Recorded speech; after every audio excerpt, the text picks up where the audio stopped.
ഉറപ്പായി വിശ്വസിച്ചു, കർത്താവ് കൂടെ ഉണ്ട്. കർത്താവ് കൂടെയുണ്ട്. കർത്താവ് കൂടെ. നമുക്കതുകൊണ്ട് ആ വിശ്വാസത്തോടെ ദൈവസന്നിധിയിലായിരിക്കും. പരിശുദ്ധാത്മാവ് നിങ്ങളോട് സംസാരിക്കാൻ ഒരു ദൂതനെ ഏൽപ്പിച്ചു. അത് ഞാൻ നിങ്ങളുമായി പങ്കുവയ്ക്കാൻ പോവുകയാണ്. കഴിഞ്ഞ ദിവസങ്ങളിൽ ഞാനിവിടെ പ്രതിനിധാനം ചെയ്യുന്ന ഒരു സഹോദരിമാരുടെ കൂട്ടായ്മയുണ്ട്. ക്രിസ്ത്യൻ ലേഡീസ് ഫെലോഷിപ്പ് എന്നാണ് അതിന്റെ പേര്.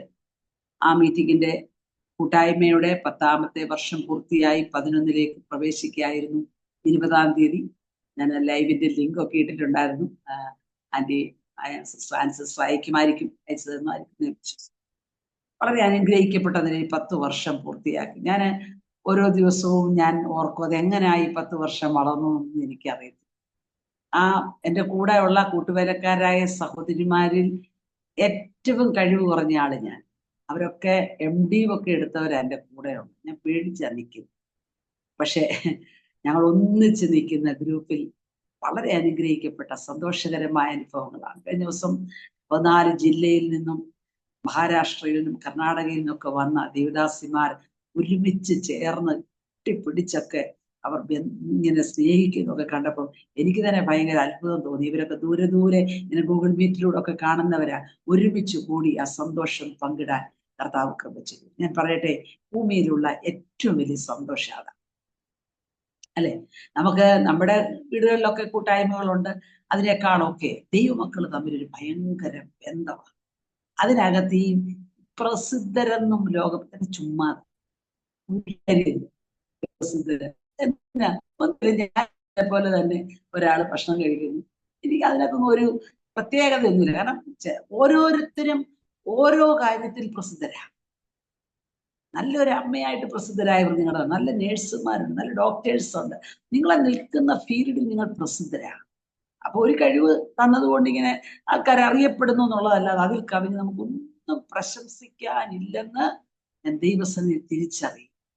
എൻ്റെ ശുശ്രൂഷയിൽ ഞാൻ കർത്താവിനോട് പലപ്പോഴും ചോദിച്ചൊരു ചോദ്യം, കർത്താവെ, ഈ രാഷ്ട്രീയ പ്രസംഗമൊക്കെ നടത്തുന്ന സ്ത്രീകൾ കവലകളിലൊക്കെ നിന്ന് പ്രസംഗിക്കുന്നത് ഞാൻ കണ്ടിട്ടുണ്ട്.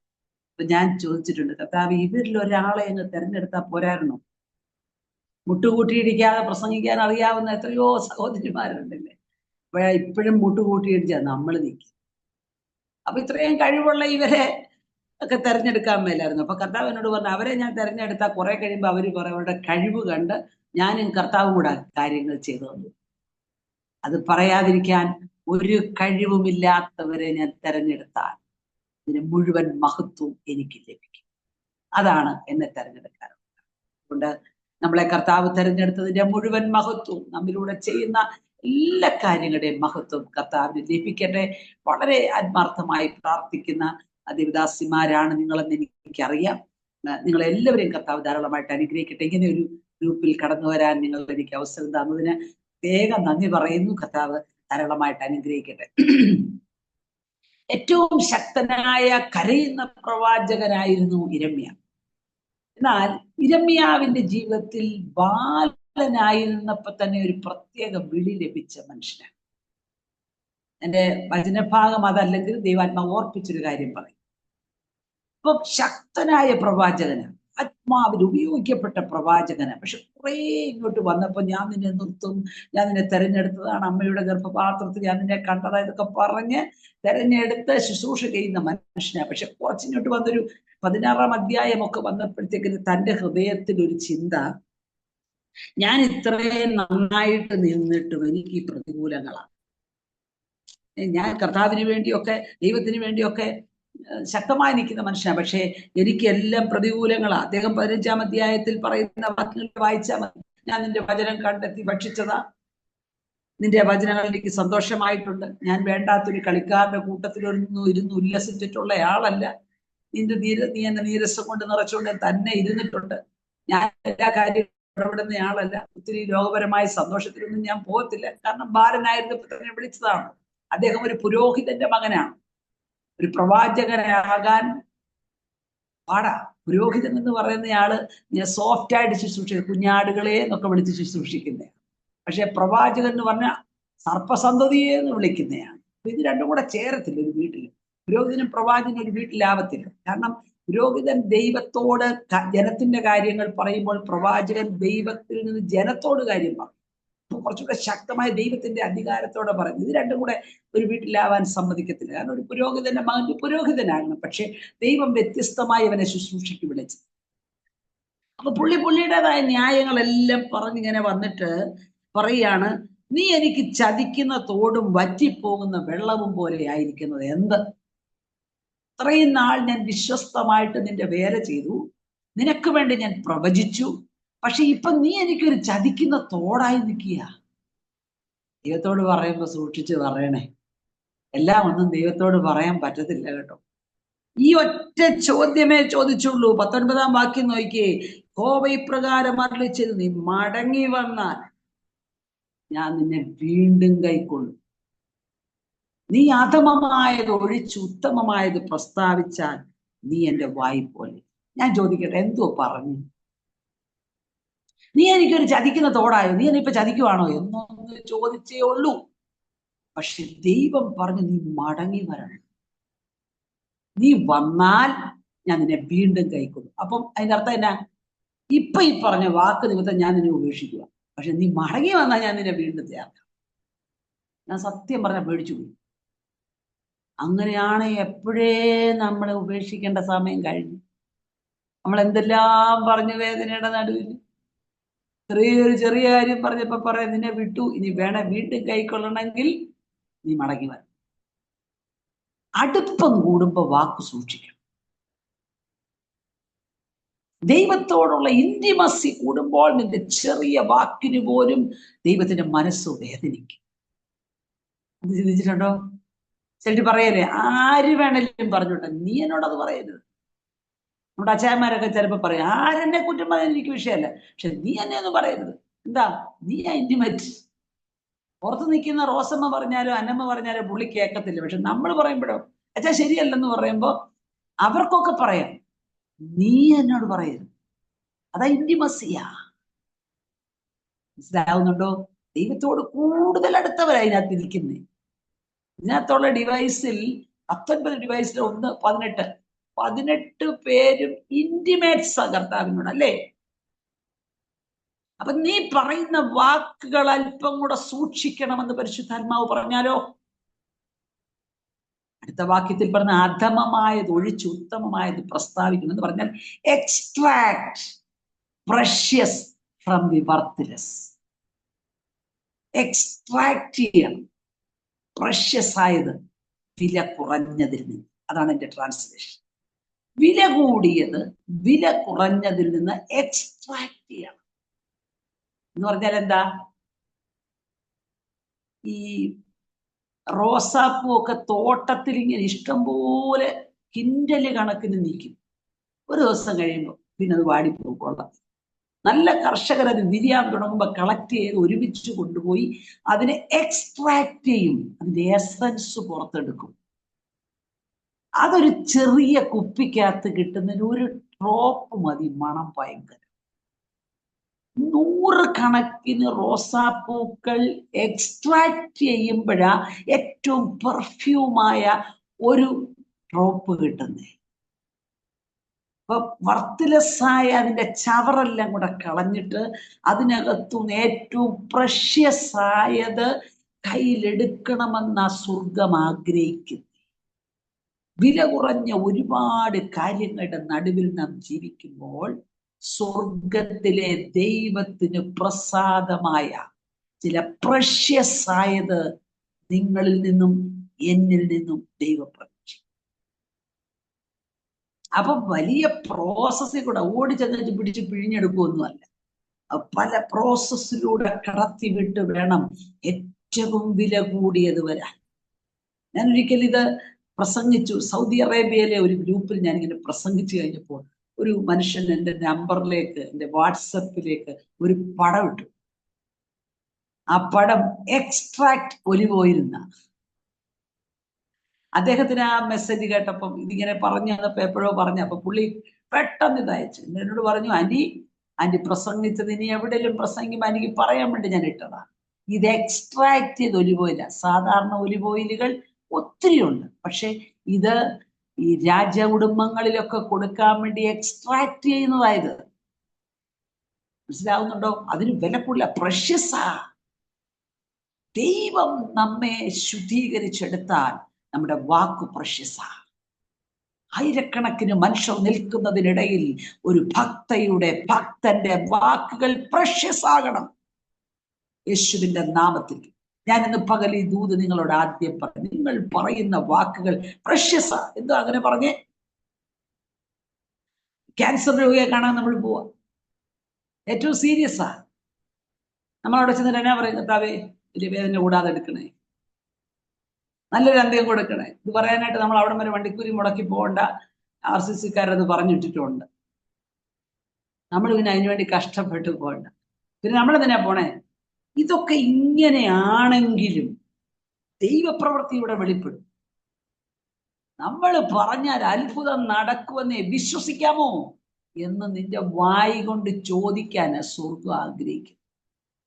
നീ പ്രഷ്യസായി യേശുവിന്റെ നാമത്തിൽ സൗഖ്യമാകട്ടെ എന്ന് പറയാൻ സ്വർഗം വെയിറ്റ് ചെയ്യുക. അതിനടിയിൽ ഒരു സീല് വെക്കാൻ. നമ്മൾ പറയുന്നുമില്ല, വായി തുറക്കുന്നുമില്ലെങ്കിൽ സ്വർഗം സീല് വെക്കുന്നുമില്ല. നമ്മൾ തിരിച്ചും പോരും, ക്യാൻസർ രോഗി മരിക്കുകയും ചെയ്യും. പറയാൻ പറ്റുമോ? ഇത് പറയാനാ നമ്മളെ വിടുന്നേ. ഒരു വർഷത്തോളായെന്ന് തോന്നുന്നു ഈ ഞങ്ങൾക്ക് രാത്രി 9:30 മുതൽ 11 വരെ എന്നും ഒരു ഗൂഗിൾ മീറ്റ്. അതിനകത്ത് ഇപ്പൊ തീമോഥെയോസിന്റെ ലേഖനം കണ്ടിന്യൂസ് ആയി പഠിച്ചുകൊണ്ടിരിക്കും. ഒരു ദിവസം ഞങ്ങളിങ്ങനെ ഒരു 10-40 പേരോളം ഉണ്ട്. ആ സമയത്ത് ഒരു സഹോദരി പ്രാർത്ഥന അങ്ങ് തുടങ്ങുമ്പോൾ അവരുടെ ഡിവൈസ് ഓണാക്കി വീഡിയോയിൽ വന്നിട്ട് പറഞ്ഞു, ആന്റി ഒരു വിഷയത്തിന് വേണ്ടി അത്യാവശ്യമാണെന്ന് പ്രാർത്ഥിക്കുന്നു. ഞാൻ പറയാം, എന്താ വിഷയം? ആന്റി, എൻ്റെ കൂടെ ഒരാൾ കിടപ്പുണ്ട്, ക്യാൻസറിന്റെ 4th സ്റ്റേജിൽ, ലാസ്റ്റ് സ്റ്റേജിൽ നിൽക്കുകയാണ്. ആള് ശ്വാസം വലിക്കുക, വല്ലാതെ വലിവാണ് ലാസ്റ്റ്. ആന്റി ഒന്ന് പ്രാർത്ഥിക്കുമോ ആന്റി, ഇത് കണ്ടു നിൽക്കാൻ പറ്റിയല്ല. അപ്പൊ ഡോക്ടേഴ്സ് എല്ലാം തള്ളി, ഇനി ഒന്നും ചെയ്യാൻ മേല, വീട്ടിൽ പോക്കോ, വല്ല ഇഷ്ടമുള്ളത് കൊടുത്തോളാൻ പറഞ്ഞു വിട്ടതാണ്. അപ്പൊ ഇങ്ങനെ ഡിവൈസ് ഓൺ ആക്കി പറഞ്ഞപ്പോ ഞാൻ പറഞ്ഞു, ഓക്കെ നമുക്ക് പ്രാർത്ഥിക്കാം. സാധാരണഗതി പ്രാർത്ഥിക്കുന്ന കർത്താവേ ഒത്തിരി ബുദ്ധിമുട്ടിക്കല്ലേ അപ്പാ, അങ്ങ് എടുക്കണേ എന്നാണ് പ്രാർത്ഥിക്കണ്ടേ. അതാണ് അവരും ആഗ്രഹിക്കുന്നത് തന്നെ ആയിരിക്കും. പക്ഷേ എന്നോട് പരിശുദ്ധാത്മാവ് പറഞ്ഞു, ഈ യോഗത്തിന്റെ ആശീർവാദം പറയുന്നതിന് മുൻപ് ഒരത്ഭുതം ഞാൻ ചെയ്യാൻ പോകുന്നു, പ്രാർത്ഥിക്കാൻ. ഇത് പറയാൻ പറ്റുമോ പൊതുവില്? ഞാൻ പറഞ്ഞു, ഈ യോഗത്തിന് ആശീർവാദം പറയുന്നതിന് മുൻപ് ഒരു അത്ഭുതം നടക്കാൻ പോകുന്നു. വിശ്വാസമുള്ളവരൊക്കെ ഡിവൈസ് ഓൺ ആക്കി അൺമ്യൂട്ട് ചെയ്ത് ഒരുമിച്ച് പ്രാർത്ഥിക്കാൻ പറഞ്ഞു. എല്ലാരും കൂടെ പ്രാർത്ഥിച്ചു. ഇത് പറഞ്ഞെങ്കിലും നമ്മുടെ ഉള്ളിൽ, കർത്താവേ നീ പറഞ്ഞത് ഞാൻ പറഞ്ഞതാട്ടോ എന്നൊരു ചിന്തയുണ്ട്. അത് കഴിഞ്ഞ് പ്രാർത്ഥന കഴിഞ്ഞു, മെസ്സേജ് കഴിഞ്ഞു. 11 മണിയായപ്പോൾ പ്രാർത്ഥിച്ച് ആശീർവാദം പറയാനായി ഞാൻ ഒരാളെ വിളിക്കുമ്പോൾ ആ ഡിവൈസ് ഓപ്പണായി. എന്നോട് പറഞ്ഞു മറുപടി പറയാനുണ്ട്. പറഞ്ഞു, ആന്റി ആൾ എഴുന്നേറ്റിരുന്ന് കഞ്ഞി കുടിക്കുന്നു. ഗ്രാജുവലി അവരങ്ങ് ചേഞ്ച് ആയിട്ടിരുന്നു. കണ്ണൂർ അവര് ആരോഗ്യത്തോടെ കൂടി നടക്കുക. ക്യാൻസർ രോഗം സൗഖ്യമാകാനും നിന്റെ പാർട്ട് ദൈവത്തിന് ആവശ്യം. നീ ഒരു വാക്കൊന്ന് പറയാമോ? Your words are precious, so you will be extract, you must extract precious from the word. വില കുറഞ്ഞ സംഭാഷണങ്ങൾ, വില കുറഞ്ഞ ജീവിത ശൈലികൾ, വില കുറഞ്ഞ അനുഭവങ്ങൾ, വില കുറഞ്ഞ ഇടപാടുകൾ ഒക്കെ ഒന്ന് മാറ്റിവെച്ചിട്ട് പ്രഷ്യസ് ആയ കാര്യത്തിലേക്ക് കോൺസെൻട്രേറ്റ് ചെയ്യാൻ പരിശുദ്ധാത്മാവ് നമ്മോട് പറയുന്നു. ഞാൻ ഇന്ന് പറയാൻ വന്ന വചനത്തിലേക്ക് കടക്കുന്നു. നമുക്ക് ഒരുമിച്ച് അതിലേക്ക് കടക്കാം. നിങ്ങൾക്ക് വളരെ പരിചയമുള്ള ഒരു വാക്കാണ് ഞാൻ നിങ്ങളോട് പറയുന്നത്. നിങ്ങളിത് കേട്ടിട്ടുണ്ടോ എന്നൊന്നും എനിക്കറിയില്ല. പക്ഷെ ദൈവാത്മാവ് എനിക്ക് പറഞ്ഞ ഒരു വാക്ക് ഞാൻ പറയും. നമ്മൾ സങ്കീർത്തന പുസ്തകം സ്ഥിരമായി വായിക്കുന്നയാളാണ്. ഒരു ഭാഗവും നമുക്കറിയത്തില്ലേലും സങ്കീർത്തനം നമ്മൾ വായിക്കും. ഒരു ഭാഗം വായിക്കാൻ സമയം കിട്ടിയില്ലേലും നമ്മൾ സങ്കീർത്തനത്തിന്റെ ഒരു ഭാഗം വായിക്കുക, നമ്മൾ കിടക്കത്തില്ല. അതൊക്കെ നമ്മുടെ ഇതൊന്നും ഇല്ലേലും നമ്മൾ കിടക്കും, അത് വേറെ കാര്യം. പക്ഷെ സങ്കീർത്തനം നമ്മൾ സ്ഥിരമായിട്ട് വായിക്കും. പുസ്തകം വായിച്ചില്ലേലും കുഴപ്പമില്ലെന്നൊക്കെ തോന്നുന്നൊരു കാലഘട്ടത്തിലേക്ക് വന്നു. വളരെ പ്രായമുള്ള ഒരു അപ്പച്ചൻ, ഉപദേശിയ, അദ്ദേഹം 90-95 വയസ്സായിരിക്കുമ്പോ ഈ പുസ്തകം എടുത്തിട്ട് ഇങ്ങനെ വെച്ച് വായിക്കുക, കണ്ണാടിയില്ല. അപ്പൊ കണ്ട ഒരാൾ ഇന്ന് ചോദിച്ചു, എനിക്ക് വ്യക്തമായിട്ട് അറിയാവുന്ന ദേവദാസന, പുള്ളി ഒരുപാട് പുസ്തകങ്ങൾ എഴുതിയിട്ടുണ്ട്, ഒത്തിരി ലേഖനങ്ങൾ എഴുതി, ഒരു അനുഗ്രഹിക്കപ്പെട്ട ദേവദാസന. മരണത്തോടടുക്കുക, പുസ്തകം ഇങ്ങനെ അടുപ്പിച്ച് വായിച്ചപ്പം കണ്ട സഹോദരൻ ചെറുപ്പക്കാരനാണ് ചോദിച്ചു, അപ്പച്ചൻ എന്തോരം പുസ്തകം വായിച്ചയാളാ, എത്ര പുസ്തകം എഴുതിയാളാ, പിന്നെന്തിനാ ഇപ്പൊ ഇത് വായിക്കുന്നേ? അദ്ദേഹം പറഞ്ഞു, ഇന്നത്തെ മന്ന ഇന്നലെ ഇന്നത്തെ മന്ന ഇന്നല്ലേ കിട്ടൂ. രാവിലെ പുസ്തകം വായിച്ചോ എന്ന് ഞാൻ ചോദിച്ചാൽ ഡിവൈസിൽ നിങ്ങൾ ഇറങ്ങിപ്പോയാലോ എന്ന് ഭയപ്പെട്ട് ഞാൻ ചോദിക്കുന്നില്ല. നമുക്ക് ഭക്ഷിക്കാനുള്ള ഏറ്റവും രുചികരമായ മന്ന. അതുകൊണ്ട് പുസ്തകം വായിക്കുന്നതിൽ നിന്ന് മാറിയിരിക്കരുതെന്ന് ഞാൻ ദൈവനാമത്തിൽ ഓർക്കും. അതെന്തിന് ഈ വായിച്ചത് തന്നെ പിന്നെ മനോരമ പത്രം എത്ര പാടുപെട്ടാന്നറിയാവോ നമ്മുടെ വീട്ടിൽ കൊണ്ടുവരുന്നേ. രാവിലെ ആദ്യം ആര് വായിക്കും എന്നുള്ള ബഹളമായിരുന്നു. ഇപ്പൊ അതൊന്നും ഇല്ല കേട്ടോ, പത്രം തന്നെ ഇല്ല. അപ്പൊ പിന്നെ ആരും വായിക്കുന്നില്ല. അപ്പച്ചൻ ആദ്യം വായിക്കണം, അത് കഴിഞ്ഞ് അമ്മച്ചി വായിക്കണം, അത് കഴിഞ്ഞ് കൊച്ചുങ്ങളെ കൊടുക്കണം. ഒരു 2 മണിക്കൂർ കഴിഞ്ഞ് ഈ സാധനം ആർക്കും വേണ്ട, പിന്നെ തൂത്ത് കളയുക. പിന്നെ അത്ര. പക്ഷെ ഞാൻ എൻ്റെ 58ാമത്തെ പ്രായം പറഞ്ഞത് ക്ഷമിക്കണം, നിങ്ങളൊക്കെ ചെറുപ്പാന്നോർത്താ ഇരിക്കുന്നെങ്കിൽ ഞാൻ പറയാം. ചിലർക്ക് എനിക്ക് 80 വയസ്സുണ്ടെന്ന്. അപ്പൊ ചിലയിടത്തൊക്കെ ചെല്ലുമ്പോ പറയും പ്രായമായിട്ട് ഈ ദേവദാസി ഇങ്ങനെ പ്രസംഗിക്കുന്നല്ലോ എന്നൊക്കെ പറയുമ്പോൾ ഞാൻ ചിരിക്കും. 80 ആയില്ലെന്ന് എനിക്കറിയാം, അവർക്കറിയില്ല. ഇനി പഴഞ്ചനാളായതുകൊണ്ട് ഡൈ ഒന്നും ചെയ്യാതെ ഒക്കെ ചെല്ലുമ്പോൾ അവരവർക്ക് എനിക്ക് 19 വയസ്സായിരിക്കും. അതൊരു പ്രയാസമുള്ള കാര്യമല്ല. അപ്പൊ പ്രായം എത്രയാണ്? സത്യത്തിൽ ഇത്ര 58 വയസ്സുണ്ട്. പക്ഷെ ഇത്രയും വർഷങ്ങൾ, 16ാമത്തെ വയസ്സിൽ ഞാൻ രക്ഷിക്കപ്പെട്ടയാണ്. കഴിഞ്ഞ 42 വർഷങ്ങൾ ഈ പുസ്തകം വായിച്ചിട്ട് ഇന്നും ഈ മന്ന എന്തെന്ന് ചോദിക്കാൻ ഞാൻ ഇസ്രായേൽ മക്കൾ നിന്ന് മടുത്തപ്പോ ചോദിച്ചു എന്ത് മന്ന, എന്ത്? അത് നിസ്സാരമാണ്. പക്ഷെ എനിക്ക് ഇന്നും ഈ മന്ന എന്നെ ജീവിപ്പിക്കും. ഇതിനകത്ത് ദൈവം പിന്നെയും പിന്നെയും സംസാരിക്കുമ്പോൾ ഈ പുസ്തകത്തെക്കാൾ വലിയതൊന്നുമില്ല. പ്രിയമുള്ളവരെ, ഈ പുസ്തകം നെഞ്ചോട് ചേർത്ത് നിർത്തിക്കൊണ്ട് ഏത് പ്രതിസന്ധിയിലും പറയണം, കർത്താവേ, നിനക്ക് വേണ്ടി ജീവിക്കാനും മരിക്കാനും ഞാൻ തയ്യാറാണ്.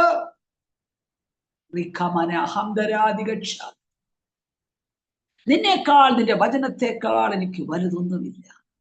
ഈ സമർപ്പണം കർത്താവേ.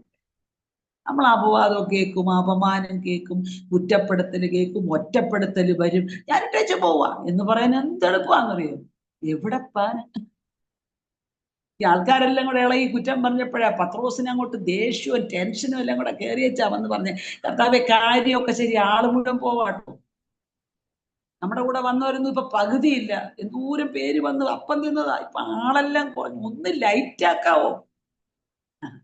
എന്റെ പത്രോസെ, എനിക്ക് കുറെ ദിവസമായിട്ട് അങ്ങനെ തോന്നിക്കൊണ്ടിരിക്കുവായിരുന്നു, ആളെല്ലാം അങ്ങ് പോവാന്നല്ലോ. ശരി, ഞാൻ ലൈറ്റാക്കാം എന്ന് കർത്താവ് പറഞ്ഞില്ല. കർത്താവ് ഉടനെ പത്രോസിനോട് ചോദിച്ചു, മോനെ, നിനക്ക് പോണോ? മോനെ പോ, നിനക്ക് പോണേ, ഞാൻ നിന്നെ പിടിച്ചു നിർത്തും. നിനക്ക് പോണോ? നീ പോ. പക്ഷെ ഞാൻ എന്റെ സ്കെയിലിൽ നിന്ന് 1 ഇഞ്ച് താഴാൻ ആഗ്രഹിക്കുന്നില്ല. പകലിൽ ഞാൻ പറയാം, ലോകത്തിലുള്ള മുഴുവൻ ജനതയും വേദപുസ്തക സത്യത്തിനെതിരെ നിന്നാലും ഞാൻ എൻ്റെ വാക്കു മാറ്റാമെന്ന് പറയാത്ത ഒരാളാണ് നമ്മൾ. ദൈവം പറഞ്ഞതിൽ ഒന്നും അവൻ കുറയ്ക്കില്ല, കൂട്ടില്ല.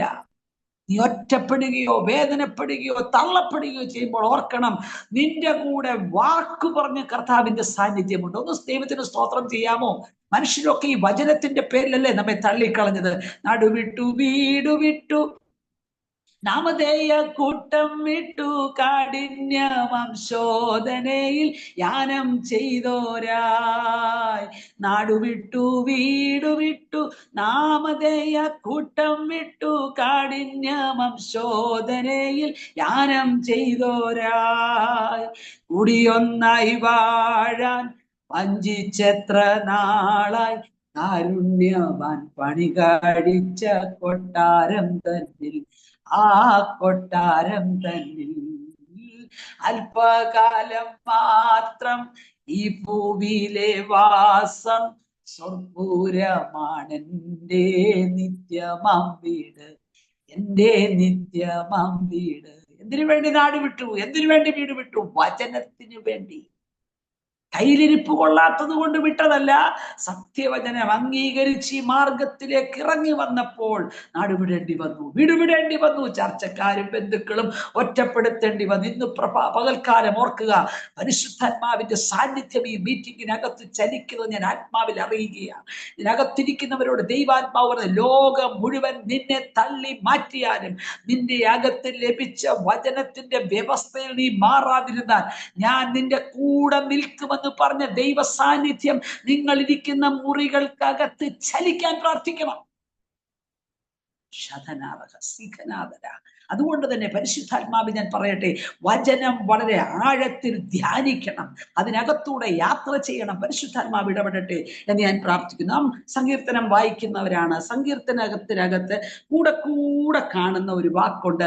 ആ വാക്ക് സേല എന്നാണ്. സേല. ഞാൻ ജനിച്ചു വളർന്നതെല്ലാം തെക്കാണ്, പക്ഷെ എന്നെ കല്യാണം കഴിച്ചത് വടക്കോട്ടാണ്. ഈ തലയോലപ്പുറം എന്നൊക്കെ പറഞ്ഞ ആ ഭാഗത്ത് ഞാൻ 36 വർഷം മുമ്പ് കല്യാണം കഴിച്ച് വരുമ്പം വിശ്വാസികൾ എന്ന് പറയുന്നത് ഇല്ലാത്തൊരു നാടാണ്. അധികം പേരൊന്നുമില്ല, പേരെ 2 or 3 പേരൊക്കെ ഉണ്ടെങ്കിലും ഉണ്ട്. അവരൊക്കെ വീടുകളിലങ്ങ് നിന്ദിക്കപ്പെട്ട് കിടക്കും. ആ സമയത്തൊക്കെ ഞാൻ വരുമ്പോൾ ഈ മരണ വീടുകളിലാണ് ആകെ ഈ പുസ്തകം വായിക്കും. അവിടെ ഇരിക്കുന്നവർക്ക് ഈ പുസ്തകം എന്നാന്ന് പോലും അറിയത്തില്ല. അവർ മരിച്ചവരുടെ മുമ്പിൽ ഇരുന്ന് സേല അടക്കം വായിക്കും. അപ്പൊ നമുക്ക് സേല വായിക്കണ്ടെന്ന് പറഞ്ഞിട്ട് കാര്യമില്ല, അവർക്ക് അറിയില്ല. അപ്പൊ സേല എന്ന് പറഞ്ഞാൽ അവർ വായിക്കാനുള്ളതാണെന്ന് ഓർത്ത് അവർ വായിക്കും. ഇപ്പൊ നമ്മുടെ ഇടയിലും വായിക്കുന്നവരുണ്ട്, ഞാൻ അവരെ ഒന്നും പറയണില്ല, പോട്ടെ. അപ്പൊ ഈ സേല എന്ന് പറഞ്ഞാൽ വായിക്കാനുള്ള സാധനം അല്ലെന്ന് നമുക്കറിയാം. അപ്പൊ ഈ സേല എന്തിനാ വെറുതെ ഈ അക്ഷരം എഴുതി വെച്ചേക്കും? സേല എഴുതി വെക്കേണ്ട കാര്യം. അപ്പൊ സേല എഴുതി വെച്ചതിനകത്ത് 2 കാര്യം ഉണ്ടല്ലോ. ഇത് ഇസ്രായേൽ ജനത്തിന്റെ പാട്ടാണ്, പലരും എഴുതിയ പാട്ടാണ്. ഞാൻ എല്ലാ ദിവസവും ഒരു ഡെയിലി മന്ന റെക്കോർഡ് ചെയ്ത് അയക്കുന്നുണ്ട്. അതിനകത്ത് ഇപ്പൊ സങ്കീർത്തനത്തിലാണ് ഇപ്പൊ നിൽക്കുന്നത്. ചിലർക്കൊക്കെ അത് കിട്ടുന്നുണ്ടെന്ന് തോന്നുന്നു. ഓക്കെ, അപ്പൊ ഈ എല്ലാ ദിവസവും സങ്കീർത്തനാണ്. ഇപ്പൊ ഞാൻ ഉൽപ്പത്തി തുടങ്ങിയതാ, സങ്കീർത്തനം വരെയായി. അപ്പോ ഇതിനകത്ത് സേല എന്ന് പറയുന്ന വാക്കിന് ഒരു അർത്ഥമാണ്.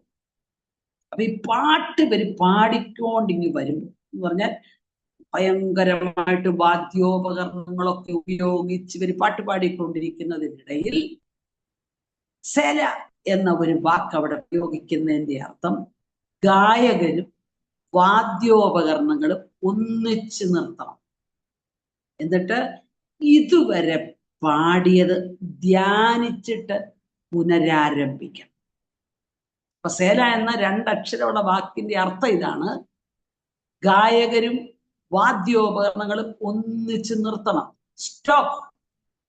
ഇതുവരെ പാടിയത് ധ്യാനിക്കണം, ലിസൺ.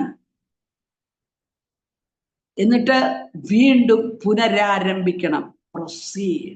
ഇവിടെ പറഞ്ഞാൽ സ്റ്റോപ്പ്, ലിസൺ, ദെൻ പ്രൊസീഡ്. ഇതാണ് സേല എന്ന വാക്കിന്റെ. അപ്പൊ അതുകൊണ്ടാണ് സങ്കീർത്തനത്തില് ഒരു പെട്ടെന്ന് സ്റ്റോപ്പ് ചെയ്യും, എന്നിട്ട് ഇത്രയും നേരം ഉള്ളതെല്ലാം കൂടെ ധ്യാനിച്ചിട്ട് റീസ്റ്റാർട്ട് ചെയ്യും, പ്രൊസീഡ്. അപ്പോ ഈ വാക്ക് ക്രിസ്തീയ ജീവിതവുമായി ബന്ധപ്പെട്ട് ഞാൻ നിങ്ങളുടെ അടുത്ത് നമ്മുടെ ജീവിതമൊക്കെ ഇങ്ങനെ ഭയങ്കര സ്പീഡിലാണ്. നമുക്ക് ഈ വണ്ടിയുള്ളവർക്കറിയാം, വർഷത്തിൽ ഒരിക്കലും അല്ലെങ്കിൽ സർവീസ് ചെയ്യുന്ന സമയം വരുന്നു, ഇതുകൊണ്ട് അവരുടെ അങ്ങ് കൊടുക്കുക. അവരിതിൻ്റെ നട്ടും ബോൾട്ടും എല്ലാം ഒന്ന് റെഡിയാക്കി ഒന്ന് മുറുക്കി എണ്ണയിട്ട് ഗ്രീസിട്ട് തേഞ്ഞു പഴകിയ ഭാഗങ്ങളൊക്കെ മാറ്റിയിട്ട് പിന്നിങ്ങോട്ട് വണ്ടി കിട്ടുമ്പോൾ തൊട്ടാൽ മതി ബ്രേക്കൊക്കെ. എനിക്ക് വണ്ടി ഓടിക്കാൻ അറിയില്ല കേട്ടോ. ഞാൻ ഇത്രയും പറയുമ്പോൾ നിങ്ങൾ ഓർക്കും എനിക്ക് ഭയങ്കരമായിട്ട് വണ്ടി ഓടിക്കുന്നു എന്ന് പറയുന്നത് ആരോടും പറയണം. അപ്പൊ ഓട്ടുമ്പോ ബ്രേക്ക് ഭയങ്കര നല്ല പവറായി അരിതങ്ങ് വെച്ച് മാറ്റാണല്ലോ. വണ്ടി കൊണ്ടുപോകുമ്പോ പറയും, ലേഡി ഡ്രൈവറാണ്, പറയും ഇപ്പൊ നല്ല സ്മൂത്തായി. എല്ലാം അറിയാവുന്നവരല്ലേ ഞാനിപ്പോ പറഞ്ഞേ, പക്ഷെ നമുക്കൊന്നും അറിയത്തില്ല. ഇതുപോലെ ജീവിതത്തിൽ ദൈവം നമ്മോട് സ്റ്റോപ്പ് എന്ന് പറയും. ഓട്ടത്തിനിടയിൽ പാർട്സ് മാറ്റണം, എണ്ണയിടണം, ഗ്രീസ് ഇടണം, ചിലത് മാറ്റണം. സ്റ്റോപ്പ് എന്ന് പറയുമ്പം ഇരുന്നോണം. നിൽക്കുന്നോണ്ടിരിക്കുന്ന പ്രവൃത്തിയിൽ നിന്ന് നിൽക്കണം, അവിടെ സ്റ്റോപ്പ്. പറ്റുമോ? ദാവീദ് തന്റെ സങ്കീർത്തനത്തിൽ ഇങ്ങനെ വാക്യം പറഞ്ഞിട്ടുണ്ട്: എന്റെ മുഖം അന്വേഷിപ്പീൻ എന്ന് നിങ്കൽ നിന്ന് കൽപ്പന വന്നു എന്നെന്റെ ഹൃദയം പറയുന്നു. ഇപ്പൊ ദാവീദ് എവിടാന്നറിയോ? ഓട്ടത്തിലാ. ആദ്യം ആടിന്റെ കൂടെ ഓട്ടം, അത് കഴിഞ്ഞ് പിന്നെ ബാക്കിയുള്ള ശൗലിന്റെ പുറകെയുള്ള ഓട്ടം, ഓട്ടത്തിനിടയിലാ. ദാവീദിനോട് ദൈവം പറഞ്ഞു, എന്റെ മുഖം ഒന്ന് അന്വേഷിച്ചേ. എല്ലാ ഓട്ടവും മാറ്റിവെച്ച് താൻ ദൈവമുഖം അന്വേഷിക്കും. ഉപവാസത്തോടെ പ്രാർത്ഥനയോടെ ദൈവസന്നിധിയിൽ ഒന്ന് സ്റ്റോപ്പ് ആവാൻ പരിശുദ്ധാത്മാവ് ചിലരോട് പറയും. 2024 11-ാം മാസത്തിന്റെ 23-ാം തീയതി വരെ വന്നു. ഈ കർത്താവ് പറഞ്ഞ വഴികളിലൂടെയാണോ സഞ്ചരിക്കുന്നത്? എന്തെങ്കിലും മാറ്റങ്ങൾ വരുത്താനുണ്ടോ? എന്തെങ്കിലും പഴകിയ കാര്യങ്ങൾ ക്രമീകരിക്കാനുണ്ടോ? ഏതെങ്കിലും പിണക്കങ്ങൾ മാറ്റാനുണ്ടോ? ഏതെങ്കിലും വൈരാഗ്യങ്ങൾ അകത്ത് കെട്ടിക്കിടപ്പുണ്ടോ? ജീവിതത്തിന്റെ ഏതെങ്കിലും മേഖലകളിൽ ദൈവശബ്ദം നിന്നുപോയിട്ടുണ്ടോ? ദൈവം പറഞ്ഞ ആലോചനയ്ക്ക് വിരോധമായി ജീവിച്ചിട്ടുണ്ടോ? വാഗ്ദത്തം കയ്യിലേക്ക് പ്രാപിക്കുന്നതിന് തടസ്സമായി എന്തെങ്കിലും ഉയർന്നിട്ടുണ്ടോ? ഈ പകലിൽ ദൈവാത്മാവ് പറയുന്നു, സ്റ്റോപ്പ്. ഇത് പറയേണ്ടത് ദൈവമാ. സെൻട്രൽ പാസ്റ്റർ അല്ല പറയേണ്ടത്, ലോക്കൽ പാസ്റ്റർ അല്ല, നമ്മുടെ ഏതെങ്കിലും ഒരു ദൈവദാസൻ പറഞ്ഞിട്ടല്ല നമ്മൾ സ്റ്റോപ്പ് ആകേണ്ടത്. പരിശുദ്ധാത്മാവ് പറയുക, നീ സ്റ്റോപ്പ് ആക, നിർത്ത്, വണ്ടി നിർത്ത്. നിന്നെ എനിക്ക് വേറെ ഉപയോഗിക്കാനുണ്ട്. നീ കെട്ടുപാടുകളിൽ കിടന്ന് ഇതിനകത്ത് മാത്രം നീ റൗണ്ട് ചുറ്റാനല്ല നിന്നെ വിളിച്ചത്. ഇവിടെ നിന്ന് നിനക്കൊരു റീസ്റ്റാർട്ടിംഗ് ഉണ്ട്, നിനക്കൊരു ടൈം ഞാൻ വെച്ചിട്ടുണ്ട്. പ്രൊസീഡ്. ഇതിനു മുൻപ് നീ സ്റ്റോപ്പ് ആകണം. സ്റ്റോപ്പ് ആകാതെ ദൂരയാത്രയ്ക്ക് വണ്ടി കൊള്ളില്ല. എലിയാവേ, നീ സ്റ്റോപ്പ് ആയാലേ നിനക്ക് ദൂരയാത്ര ചെയ്യാൻ പറ്റും. നീ ഇപ്പൊ കിടക്കുന്ന എവിടാ? ചൂരച്ചെടി. ഓക്കെ, കിടന്നുറങ്ങിക്കൂ. ഞാനും സാങ്ഷൻ തന്നിരിക്കും, നീ ഉറങ്ങിക്കൂ. കുറച്ചു നേരം ഉറങ്ങിക്കഴിഞ്ഞപ്പോ 40 ദിവസം, കുറെ ദിവസമായിട്ട് ഭക്ഷണമൊക്കെ കഴിക്കാതെ വിഷമിച്ച് കിടക്കുന്നവരെ കിടന്നുറങ്ങിക്കോട്ടെ. കുറെ കഴിഞ്ഞപ്പോ ദൈവനെ വന്ന് ദൂതമ്മ തട്ടി, ഒന്ന് എഴുന്നേറ്റ് വേണ്ട, ഇന്ന് കഴിച്ചു. ഉപവാസമൊക്കെ കഴിഞ്ഞേച്ച് കഴിച്ചാൽ പിന്നെ ഉടനെ ഓടാൻ പറ്റിയെന്ന് ദൈവത്തിന് അറിയാം. കിടന്നുറങ്ങിക്കും. വീണ്ടും അവൻ കിടന്നുറങ്ങി. അവിടെ ദൈവത്തിന് വേണം ഇടപെടാം. എഴുന്നേറ്റ് പോകും, നിനക്ക് ഭക്ഷണം തന്നില്ലേ എന്ന് പറഞ്ഞില്ലല്ലോ. നീ കഴിച്ചതിന്റെ ക്ഷീണം ഒന്നുകൂടെ ഉറങ്ങിക്കും. ആ ഉറക്കം കഴിയുമ്പോൾ തട്ടി കൊടുത്ത്, ഇനി നീ ഉറങ്ങുമല്ല, നീ റീസ്റ്റാർട്ട് ചെയ്യണം. പ്രൊസീഡ്. മനസ്സിലാവുന്നുണ്ടോ? നീ കിടന്നിടത്ത് കിടക്കേണ്ടവനല്ല. നീ ഇപ്പോൾ ആയിരിക്കുന്ന ആ സർക്കംസ്റ്റൻസിനകത്ത് ഒതുങ്ങേണ്ടവനല്ല. ദൂരയാത്ര നിനക്കുണ്ട്. പരിശുദ്ധാത്മാവ് ചിലരോട് പറയുന്നു, ദൂരയാത്ര എന്ന് പറഞ്ഞാൽ ഉടനെ ടിക്കറ്റും വിസയും എടുക്കുന്ന കാര്യം അല്ല ഞാൻ ഈ പറയുന്നേ. ഉടനെ പാസ്പോർട്ട് എടുക്കുന്ന കാര്യം അല്ല പറയുന്നത്. നീ ശുശ്രൂഷയിൽ, ജീവിതത്തിൽ ഒരു ദൂരയാത്രയ്ക്ക് വേണ്ടി പ്രിപ്പയർ ആകാൻ പരിശുദ്ധാത്മാവ് പറയുക. സ്റ്റോപ്പ് ചെയ്യണം. ആദ്യം സ്റ്റോപ്പ് ചെയ്യാതെ ഒരുങ്ങാനൊക്കെ. അങ്ങനെ സ്റ്റോപ്പ് ചെയ്ത പലരുണ്ട്. അതിനകത്ത് മുഴുവൻ പറയാനൊന്നും നമ്മുടെ ഈ വാച്ച് അനുവദിക്കരുത്. എന്നാലും ഞാൻ 1-2 പേരുടെ കാര്യം പെട്ടെന്ന് പറയും. എനിക്ക് ഇഷ്ടപ്പെട്ട ഒരാളാണ് എലീശ. എലിയാവിന്റെ കൈക്ക് വെള്ളം ഒഴിച്ചു കൊടുത്ത നല്ല മനുഷ്യൻ. പക്ഷെ അദ്ദേഹം ഇപ്പൊ എവിടാന്നറിയാമോ? നമ്മള് സ്റ്റാർട്ടിങ്ങിലേക്ക് പോവാ. അപ്പന്റെ കാളയെ 12 കാളയുടെ അവസാനത്തേതിനോടുകൂടെ 12ാമത്തേതിനോടുകൂടെ ഇങ്ങനെ സോഫ്റ്റായി സഞ്ചരിച്ചുകൊണ്ടിരിക്കുക. അപ്പൊ പുള്ളി എല്ലാ ദിവസവും ജോലിക്ക് വരുന്നവരന്നും ജോലിക്ക്. പുള്ളി കാളയുടെ കൂടി ഇങ്ങനെ പോവുക. അപ്പൊ 11 കാള മുമ്പിൽ പോകുമ്പോൾ ഉണ്ടാകുന്ന സകല കുറവുകളും നികത്തി പോകുന്നയാളാണ് എലീശ. കുറവുകളൊക്കെ നികത്തി. അങ്ങനെ മറ്റുള്ളവരുടെ ജീവിതത്തിൽ വന്ന കുറവുകളൊക്കെ നമ്മളായിട്ട് അങ്ങ് നികത്തി, സാരില്ല, ചേർത്ത് നിർത്തിയേക്കാം. എന്നോട് ഇന്ന് രാവിലെ ഒരാൾ സംസാരിച്ചപ്പോൾ പറയായിരുന്നു, ആന്റിയുടെ ശുശ്രൂഷ ഞങ്ങൾ റെസ്പെക്ട് ചെയ്തു, പക്ഷെ അതിനേക്കാൾ കൂടുതൽ ഞങ്ങൾ റെസ്പെക്ട് ചെയ്തൊരു കാര്യമാണ്. എന്തുവാ? ഈ 14 ജില്ലയിലും സ്റ്റേറ്റിലുമുള്ള സഹോദരിമാരെ ഒന്നിച്ച് നിർത്തി കൊണ്ടുപോകുന്നല്ലോ.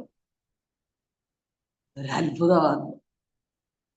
എന്നെ ശുശ്രൂഷയിൽ വളർത്തിയ ദേവദാസൻ ഞങ്ങളോട് ചോദിക്കും, അദ്ദേഹം ഒരു നിത്യതയെ പ്രവേശിച്ചത്, അദ്ദേഹം ചോദിക്കും, കർത്താവ് ചെയ്ത ഏറ്റവും വലിയ അത്ഭുതം ഏതാ? ഞാൻ ഓരോരുത്തർ പറയാം, ലാസർ ഉയർപ്പിച്ചു, യായിറോസ്, ഇതെല്ലാം പറയുമ്പോൾ പറയും ഇതൊന്നുമല്ല. 3.5 വർഷം ഒരുത്തനെയും വഴക്കുണ്ടാക്കാതെ, പിണങ്ങാതെ, തമ്മിൽ ഒരു പ്രശ്നം ഉണ്ടാക്കാതെ കൊണ്ടു നടന്നെന്നുള്ളതാ. നമ്മളെയൊക്കെ കൊണ്ടു നടക്കുന്ന വലിയ പാടാ. പക്ഷേ അതൊരു ഭയങ്കര പ്രോസസ്. ഇത് വലിയ പ്രയാസമാണ്. അപ്പൊ ഈ മനുഷ്യൻ എല്ലാവരുടെയും കുറവ് തീർത്തു പോവുക. അദ്ദേഹം അതിനകത്തങ്ങ് ഇണങ്ങിപ്പോവുക. കാളയും കൊണ്ട് പോകുന്നതിനകത്താ ഇപ്പൊ ഇൻട്രസ്റ്റ്. നേഴ്സായിട്ട് ജോലി ചെയ്യുന്നതിനാ ഇൻട്രസ്റ്റ്. ബാക്കിയൊക്കെ ഇപ്പൊ അങ്ങ് കുറവായി. രക്ഷിക്കപ്പെട്ട ആദ്യം പ്രാർത്ഥന, ഉപവാസം, അവിടെ യോഗം, ഇവിടെ ഇപ്പോഴോ സമയമില്ലെന്നേ. മീറ്റിങ്ങിന് പോകാറുണ്ടോ? കൂട്ടായ്മൊന്നും നടക്കത്തില്ലെന്ന്. പിന്നെ ഇപ്പോൾ ആകെ ആശ്രയം സൂമ്. ഇറങ്ങിപ്പോവല്ല, എല്ലാവരും ഇറങ്ങിപ്പോലും, 19 പേരെങ്ങാണ്ടുണ്ട്, ഇറങ്ങിപ്പോവല്ല. ഇപ്പൊ ഏതാ ആശ്രയം? സൂമ്. ചർച്ചിൽ പോകണം. ചർച്ചിൽ ഇപ്പൊ പോക്കില്ല, സൂമിനകത്താ. എനിക്ക് മനസ്സിലായ ഒരു കാര്യം, ഈ കൊറോണ വന്നതിന്റെ ഏറ്റവും വലിയ ഗുണം സൂമാ. അതിനകത്തൊരു ഗുണം എന്നാണെന്നറിയാമോ? പ്രകാശ് ആൻഡ് മിനി എന്നുള്ള ആളിപ്പോ ഡിവൈസിൽ ഓണായിരിക്കണം, എനിക്കറിയില്ല, സോറി കേട്ടോ. ആന്റിയുടെ മുഖം എനിക്ക് കാണാം. ഇപ്പൊ ഇതിനകത്തുള്ള ഒരു ഗുണം എന്നാന്ന് വെച്ചാൽ മിക്കവാറും എല്ലാവരുടെയും മുഖം എനിക്ക് കാണാം. ഇതിനകത്ത് എല്ലാവരും ആരൊക്കെ ഉണ്ടെന്ന് എല്ലാവരുടെയും മുഖം ചിരിച്ചോണ്ട്, കീർത്തി സിസ്റ്റർ വരെ കയറിയിട്ടുണ്ട്, മുഖം കാണാം.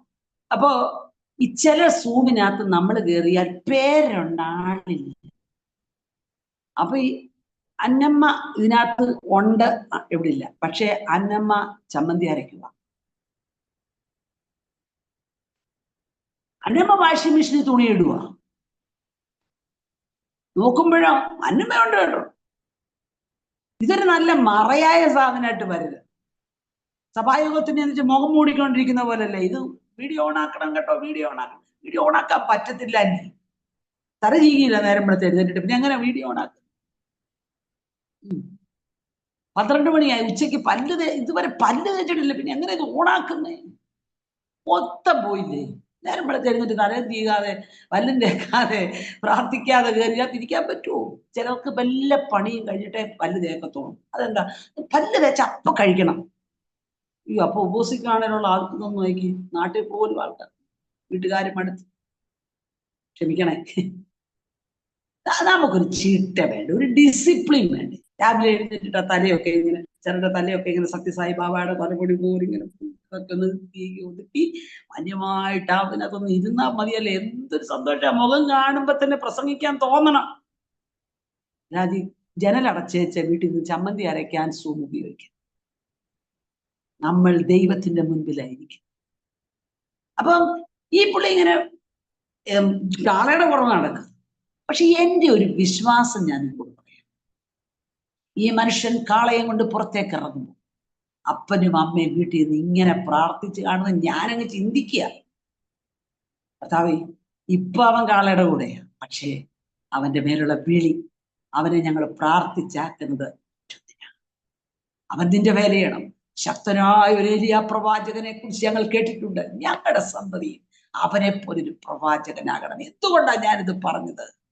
ഇവനെ വന്ന് ഏലിയാവ് കണ്ടെത്തുകയായിരുന്നു. വഴി നിന്നിട്ട് പിടിച്ചില്ല, കണ്ടെത്തി. 12 കാളയുടെ കൂടെ നടക്കുന്ന മുഴുവൻ പേരെയും നോക്കിയിട്ട് കണ്ടെത്തുകയായിരുന്നു. പകലിൽ പരിശുദ്ധാത്മാവ് ചിലരെ ഈ സൂമിനകത്ത് കണ്ടെത്തുകയാ.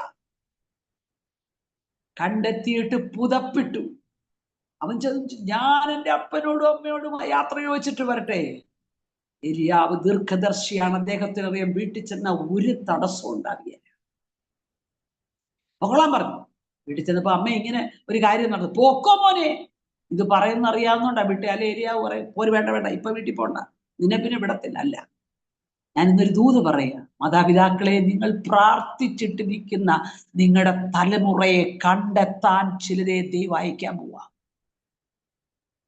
ആയിരക്കണക്കിന് പേരുടെ നടുവിൽ നിങ്ങളുടെ തലമുറയെ ദൈവം കണ്ടെത്തുമെന്ന് വിശ്വസിക്കാമോ? ഇന്നത്തെ സാഹചര്യം വെച്ചത് അളക്കരുത്, ഇന്നത്തെ നിങ്ങളുടെ കുഞ്ഞുങ്ങളുടെ ശേഷി വെച്ച് അളക്കരുത്. അവരുടെ കഴിവ് കുറവാന്ന് നിങ്ങൾക്ക് തോന്നും, പക്ഷേ 100 കണക്കിന് മനുഷ്യർ കൂടെ നിൽക്കുന്നതിന്റെ നടുവിൽ നിങ്ങളുടെ തലമുറയെ കണ്ടെത്താൻ ദൈവം ചിലരെ അയക്കുന്നുവെന്നുള്ള ഒരു ദൂത് ഞാൻ നിങ്ങളോട് പറയുക. നിങ്ങളേറിയ നാളുകളായി അകത്തളങ്ങളിൽ പ്രാർത്ഥിച്ചതിന്റെ മറുപടി ദിവസങ്ങളിൽ നിങ്ങളുടെ തലമുറയെ കണ്ടെത്തും. അതിനുവേണ്ടി നിങ്ങൾ സഹിച്ച അപവാദങ്ങളും അപമാനങ്ങളും ഒക്കെ മാറിപ്പോകുമെന്നേ. മര്യാദയ്ക്ക് കാളയുടെ പുറത്തുകൂടെ കയറി നടന്ന മനുഷ്യനാ ഇവൻ. എന്ത് കാര്യത്തിനാ പോയെന്ന് ചോദിക്കുന്നവരുടെ നടുവിൽ രാജകൊട്ടാരത്തിൽ ഇരിക്കുന്നവരുടെ രഹസ്യം പറയുന്നത് പ്രാർത്ഥനാ മുറി കേൾക്കുന്ന ഒരു പ്രവാചകനെ നിന്റെ വീട്ടിൽ നിന്ന് വേണമെന്ന് ദൈവം തീരുമാനിച്ചെങ്കിൽ നീ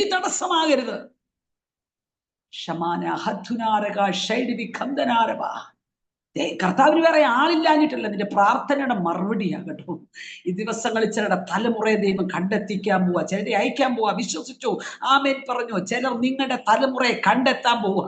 അവരുടെ ഭാവിക്കുള്ള വഴികൾ സ്വർഗം തെളിയിക്കാൻ പോവാ. നിന്റെ തലമുറയ്ക്ക് ഒരു വലിയ പ്രൊട്ടക്ഷൻ ഉണ്ട് കേട്ടോ. അത് നിന്റെ കയ്യിലാ, നിന്റെ പ്രാർത്ഥനാ മുറിയില്ല.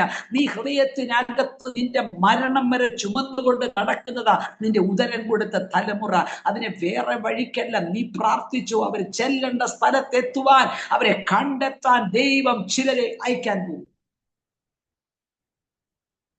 കാളയും കൊണ്ട് നടക്കുന്ന മനുഷ്യനോട് ചെന്നിട്ട് സ്റ്റോപ്പ്, നിർത്താൻ പറഞ്ഞു. എന്ത്? നീ ഇതുവരെ ഓടിയ പാതയിലല്ല നീ ഓടേണ്ടത്. Stop, listen. ആ മനുഷ്യൻ ഏലിയാവിനെ ശ്രദ്ധിച്ചു. ദൈവം പറയുന്ന വാക്കുകൾ ശ്രദ്ധിച്ചു. പ്രൊസീഡ്. മനുഷ്യൻ ഏലിയാവിന്റെ പിന്നാലെ ഓടി.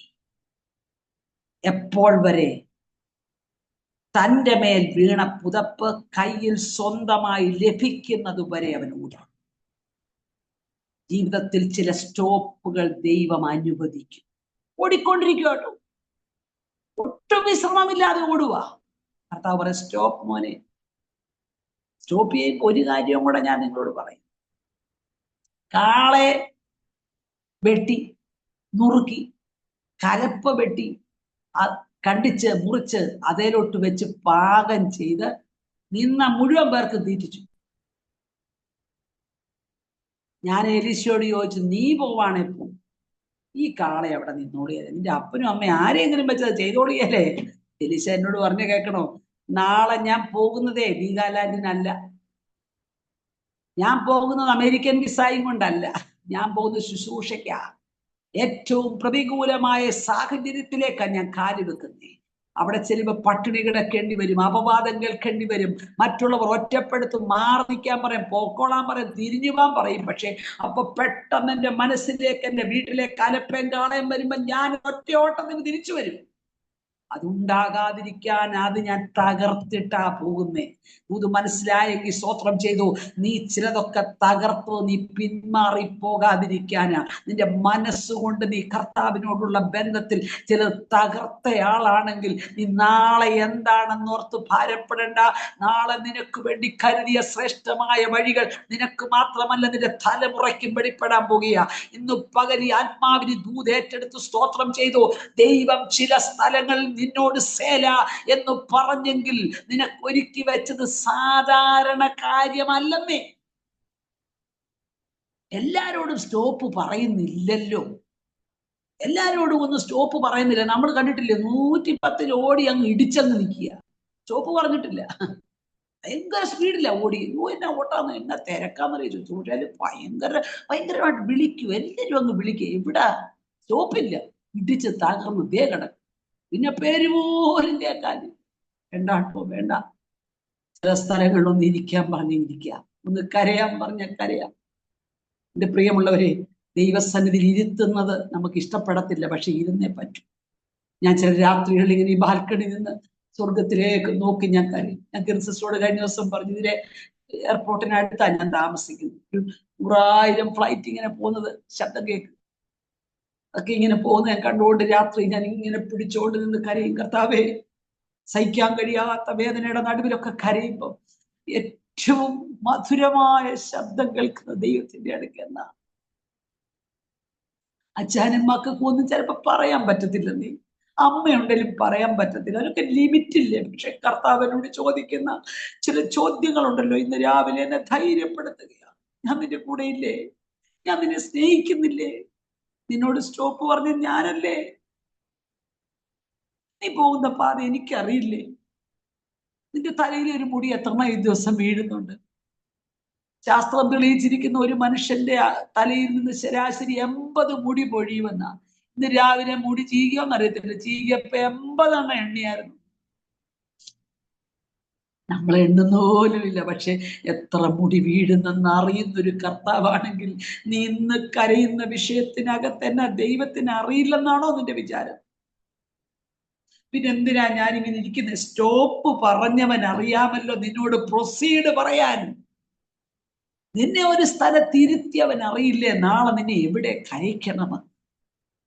പകൽ പരിശുദ്ധാത്മാവ് പറയുക, നിന്നോട് സ്റ്റോപ്പ് പറഞ്ഞത് ഞാനാ. എലീശയെ, നിന്നോട് സ്റ്റോപ്പ് പറഞ്ഞത് നിന്നെ ഇവിടെ കൊണ്ട് തീർക്കാനല്ല, അനേക പ്രവാചക ശിഷ്യന്മാരുടെ നടുവിൽ ഒരാളായിട്ടല്ല നിന്നെ കണ്ടത്. പ്രതികൂല സാഹചര്യങ്ങളെ അവഗണിച്ച് പിന്നാലെ നിന്റെ പുതപ്പിന് വേണ്ടിയുള്ള ആഗ്രഹം കാണുന്ന ദൈവമാ നിന്നെ വിറക്കിയത്. ഈ മനുഷ്യന്റെ പിന്നാലെ ഓടാൻ തുടങ്ങിയ ആ എലീശയെ എത്ര ശക്തമായിട്ട് ഉപയോഗിച്ചത് അത് മുഴുവൻ പറയാൻ എനിക്ക് സമയമില്ല. ചില സമയങ്ങളിൽ സ്റ്റോപ്പ് പറയും. ഇന്ന് രാവിലെ ചോദിച്ചില്ലേ ചിലർ? ഞാൻ ചോദിച്ചു, എന്തിനാ കർത്താവേ സ്റ്റോപ്പ്? ചില നാളുകളായി ചില സ്റ്റോപ്പ് എനിക്ക് മനസ്സിലാകും. ചില സ്ഥലങ്ങളിലൊക്കെ ഒതുക്കിയിരുത്തുന്നത് എനിക്ക് മനസ്സിലാകും. അപവാദമൊക്കെ കേട്ടിങ്ങനെ വല്ലാതെ കരയുന്ന സമയമുണ്ട്. ഞാൻ ഇന്നലെ ഞങ്ങളുടെ ലൈവിൽ മെസ്സേജിനിടയ്ക്ക് ഞാൻ പറഞ്ഞൊരു കാര്യം, ഇരുട്ടിന്റെ മറവിൽ നിന്നുകൊണ്ട് പൈശാചിക ശക്തികൾ ഫ്ലെക്സ് വെച്ച വേദികൾ കട്ട് ചെയ്താൽ, മാറ്റി നിർത്തിയാൽ, കവലകളിൽ പരസ്യയോഗം നടത്താൻ എനിക്ക് മടിയില്ല. എന്റെ തീരുമാനം മരണം വരെ കർത്താവിനെ ഉയർത്തുക എന്നുള്ളത്. അതിനിപ്പോ എനിക്ക് കൺവെൻഷൻ വേദികൾ വേണമെന്ന് ഒരു നിർബന്ധവുമില്ല. കേരളത്തിന്റെ 14 ജില്ലകളിലും ഞാൻ ഇങ്ങനെ സഞ്ചരിച്ച് പരസ്യയോഗം നടത്തുക. വേദികളിൽ പോയാൽ, കൺവെൻഷൻ സ്റ്റേജുകളിൽ പോയാൽ ചിലപ്പോൾ ഇച്ചിരി വണ്ടിക്കൂലി കിട്ടും. പരസ്യയോഗത്തിന് പോയാൽ കയ്യിൽ നിന്ന് കാശ് മുടക്കണം. വരുന്നവർക്ക് ഭക്ഷണം കൊടുക്കണം, കൂടെ നിൽക്കുന്നവർക്ക് പൈസ കൊടുക്കണം. നമുക്കൊന്നും കിട്ടത്തില്ല. പക്ഷേ ആൾക്കാർക്ക് ഇഷ്ടം ഏതാ? വേദികളിൽ വിളിക്കുന്നതാ. കർത്താവ് സ്റ്റോപ്പ് പറഞ്ഞ വേദി നിർത്തും, നമ്മളെ പരസ്യയോഗത്തിന് നിർത്തും. കർത്താവ് എന്നോട് ചോദിച്ചു, പോവാൻ റെഡിയാണോ? പിന്നെ റെഡിയാണോ? എവിടെ പോകാൻ പറഞ്ഞാലും പോകാനിരിക്കും. പരസ്യയോഗങ്ങളിൽ പോയി നിന്നാൽ നമ്മുടെ അനുഭവം അത്. കർത്താവിനെ ഉയർത്താതിരിക്കാൻ പറ്റത്തില്ലെന്നേ. അങ്ങനെ തോന്നുന്നുണ്ടോ? കർത്താവിനെ ഉയർത്താതെ എനിക്ക് ഇരിക്കാൻ പറ്റത്തില്ല. എനിക്കൊരു സെറ്റുണ്ട്, പരസ്യത്തിന്റെ ഒരു സെറ്റും ഉണ്ട്, വണ്ടിയുണ്ട്. എടുത്തങ്ങോട്ട് വെച്ചിട്ട് അവിടെ നിന്ന് പറയുമ്പോൾ ഈ സ്ത്രീകളല്ലേ പ്രസംഗിക്കുന്ന, ആളുകൾ വരും. സ്ത്രീകൾ പ്രസംഗിക്കുമ്പോൾ പെട്ടെന്ന് അടി വരുത്തില്ല. ഞാൻ കഴിഞ്ഞ ദിവസം പറഞ്ഞതിനകത്തുണ്ട്, അത് നിങ്ങൾ കേട്ടോന്നറിയില്ല. കണ്ണൂരി എന്ന് പ്രസംഗിക്കുന്ന 3-4 ദേവദാസന്മാരുണ്ട്. അവർ എല്ലാം ഫിറ്റ് ചെയ്തേച്ച്, ഞാൻ ആരെ സഹോദരിമാര് പ്രസംഗിക്കുന്ന? ആരും പ്രസംഗിക്കത്തില്ല. കാരണം ഒരു രാഷ്ട്രീയ നേതാവിനെ കൊന്ന് കഷണങ്ങളാക്കി വെച്ച തിണ്ണയിലാണ് നിന്ന് പ്രസംഗിക്കേണ്ടത്. ഗുണ്ടകളുടെ നാട് കണ്ണൂര്. കൂടെ ഉള്ളവർ പറയും, ഞങ്ങളാരും പ്രസംഗിക്കത്തില്ല, ആന്റി ഇവിടെ പ്രസംഗിച്ചു. ദേവദാസന്മാരുണ്ട്, നിങ്ങളാരും? ഞങ്ങളാരും ഇല്ല. അവർ മാറി നിൽക്കുക, അടി വന്നാലും ഓടാൻ പോലെ നിൽക്കുക. ഞാൻ പ്രസംഗിക്കാമെന്നു. ഞാനോടൊന്ന് പ്രസംഗിച്ചെല്ലാം കഴിഞ്ഞ് നിങ്ങൾക്ക് നന്ദി എന്ന് പറഞ്ഞ് ഞാൻ മൈക്ക് അങ്ങോട്ട് ഓഫ് ചെയ്തപ്പോൾ ഒരു 3-4 പേർ എൻ്റെ അടുക്കലോട്ട് വന്നു. ഞാൻ ഓർത്ത് അടി ഉറപ്പാ പറഞ്ഞത്. അങ്ങനെയാണല്ലോ ക്രിസ്ത്യാൻ. കുറ്റമൊന്നും പറയത്തില്ല കേട്ടോ, കുറ്റമൊന്നും പറയും. യേശു നല്ലവരാണെന്ന് മാത്രം പറഞ്ഞു. അവരിങ്ങോട്ട് 3-4 പേര് ഇങ്ങോട്ട് വന്നിച്ച്, അടുത്തോട്ട് വന്നിച്ച്, വളരെ നന്നായിരിക്കും. സ്ത്രീകൾ ഇങ്ങനെ പറയണം. എനിക്ക് പകുതി ആശ്വാസമായി, അടി വന്നില്ലല്ലോ. രണ്ടാമത്തേത്, ചായ വേണോ കാപ്പി വേണോ? ഞാൻ പറഞ്ഞു, ഇപ്പൊ രണ്ടും വേണ്ട, വെറുതെ വിട്ടാൽ മതി. മാറി നിന്ന പാസ്റ്റർമാര് ചേർന്ന് വന്നു. അവർക്ക് ജീവൻ വേണം. അടിക്കത്തില്ല, അടിക്കാൻ പറ്റത്തില്ല. സ്ത്രീകളല്ലേ, അടിക്കാനുള്ളൂ. കേസ് വേറെയാ. ഇറങ്ങാവോ? പരിശുദ്ധാത്മാവിൽ ചോദിക്കുക. സ്വാതന്ത്ര്യമുള്ള സ്ഥലത്ത് സുവിശേഷം പറയാവോ? എനിക്ക് പോണമെന്നുണ്ടായിരുന്നു കേട്ടോ, പക്ഷെ കൊച്ചിനെ എവിടെ ആക്കിയച്ചാ? കൊച്ചിനെ എവിടെയാണല്ലോ, കൊച്ചിനെ കയ്യെ പിടിക്കേ, കൊച്ചിൻ നിന്ന് പാട്ട് പാടേ. നമ്മുടെ എക്സ്ക്യൂസസ് ഒരു 100 എണ്ണമല്ലേ. നമുക്ക് ആയിരക്കണക്കിന് എക്സ്ക്യൂസസ് പറയുമ്പോ കർത്താവ് ചോദിക്കും, ഞാൻ നിനക്ക് വേണ്ടി മരിക്കാൻ വന്നപ്പം ഞാൻ എക്സ്ക്യൂസ് ഒന്നും പറഞ്ഞില്ലല്ലോ. നീ ചോദിക്കുന്ന ഏതെങ്കിലും പ്രാർത്ഥനയുടെ മറുപടി നീ ചോദിക്കുമ്പോ ഞാൻ അത് എക്സ്ക്യൂസ് പറഞ്ഞ് മാറ്റിയോ? ഇല്ലല്ലോ. പിന്നെ നിനക്കെന്താ? രാവിലെ എഴുന്നേറ്റപ്പോ ശ്വാസോച്ഛ്വാസം ചെയ്യാൻ ശ്വാസം കിട്ടിയില്ലേ? ഞാൻ പറയാം, അതിന്റെ മൂക്കിലോട്ട് ശ്വാസം കയറണ്ടെന്ന്. കയറുമായിരുന്നോ? നമ്മളൊത്തിരി പറഞ്ഞു, ഞാൻ കുടിശുമൂട്ടി കുടുംബത്തിൽ നിന്ന് നല്ലതാന്നേ. ഏത് കുടുംബത്തിൽ നിന്ന് വന്നാലും കുഴപ്പമില്ല, ഓക്സിജൻ കിട്ടിയില്ലെങ്കിൽ നമ്മുടെ പേര് ശവമെന്നാ.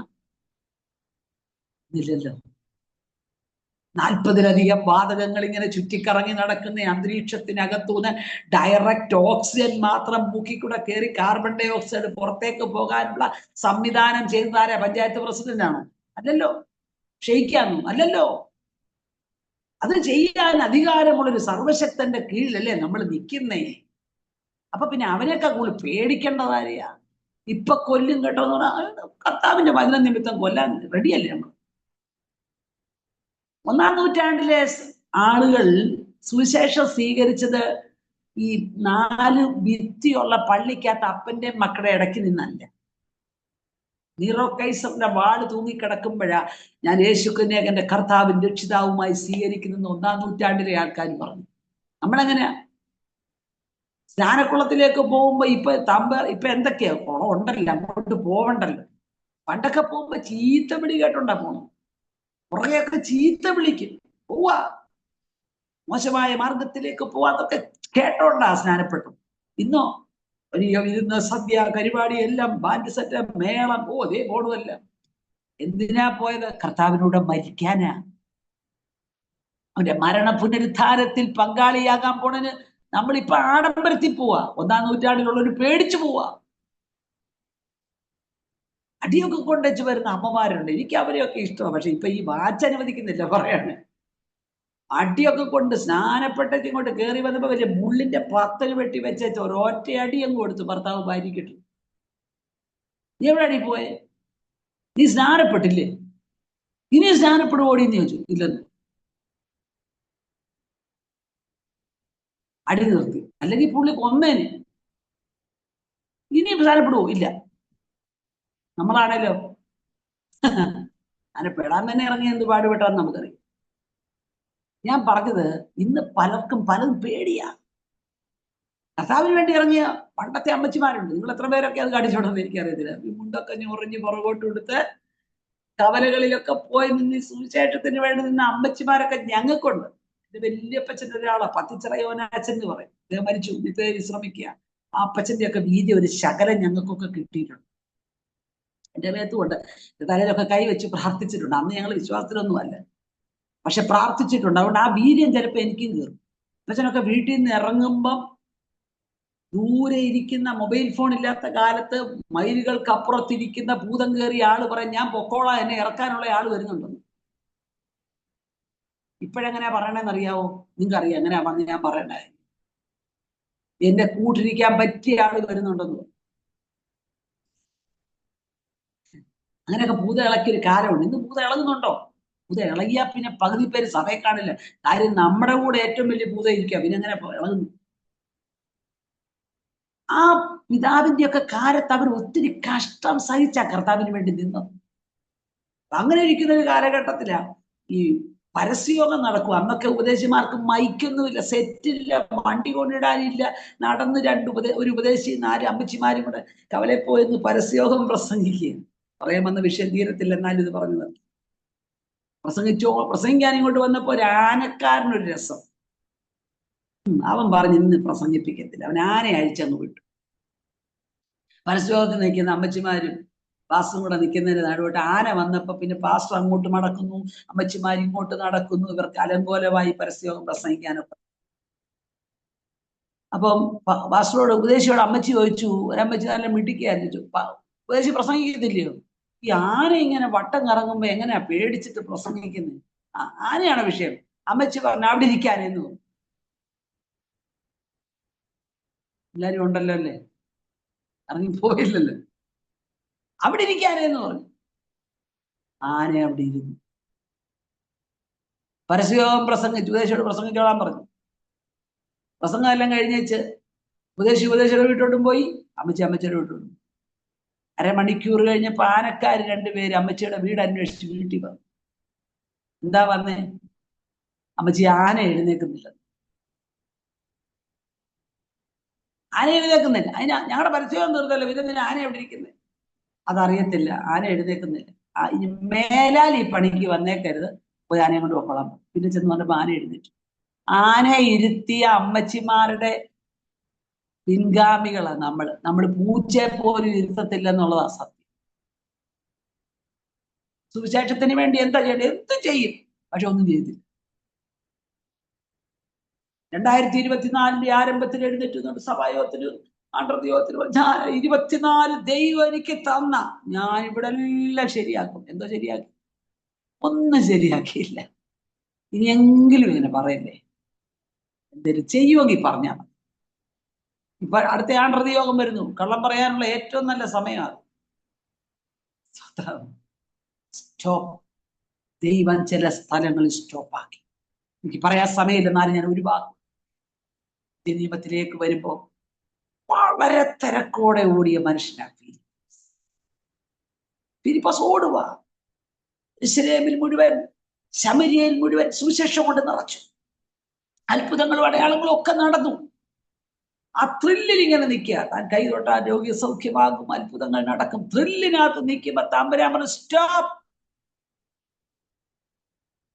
മതി. ഇനി എന്ത് വേണം? നിർജ്ജന പ്രദേശത്തേക്ക് പോകണം. എന്നെ ശ്രദ്ധിച്ചു, ലിസൺ ചെയ്തപ്പോൾ നിർജ്ജന പ്രദേശത്തേക്ക് പോകണം. സ്റ്റോപ്പ് ആയാലേ ലിസൺ ചെയ്യാൻ ദൈവം വല്ലതും പറയത്തു. ഓടി പുറകെ വരുന്ന പരിപാടി തമ്പുരാനില്ല. ഞാൻ പറഞ്ഞൊക്കെ നിങ്ങൾക്ക് മനസ്സിലാകുന്നുണ്ടല്ലോ. ഓട്ടത്തിനിടയിൽ ഓടി വന്ന് ദൂത് പറയില്ല. ഇരിക്കാൻ പറഞ്ഞ് ഇരുന്നാൽ പറയും അടുത്ത കാര്യം. സ്റ്റോപ്പ്. ഫിലിപ്പോസ് നിർത്തി. നിർജ്ജന പ്രദേശത്തേക്ക് പോകണം. Listen then proceed. പോവാ. 140 മൈലോളം നടന്ന് നടന്ന് നടന്ന് ഇവിടെ പോവാ. കർത്താവ് പറഞ്ഞു. എങ്ങനെ മനസ്സിലായി? അത്ഭുതങ്ങളുടെ അടയാളങ്ങളുടെ നടുവിൽ ഞാൻ കേട്ട അതേ ശബ്ദമായി ഇപ്പോഴും കേട്ടത്. തിരിച്ചറിയാൻ പറ്റുമോ?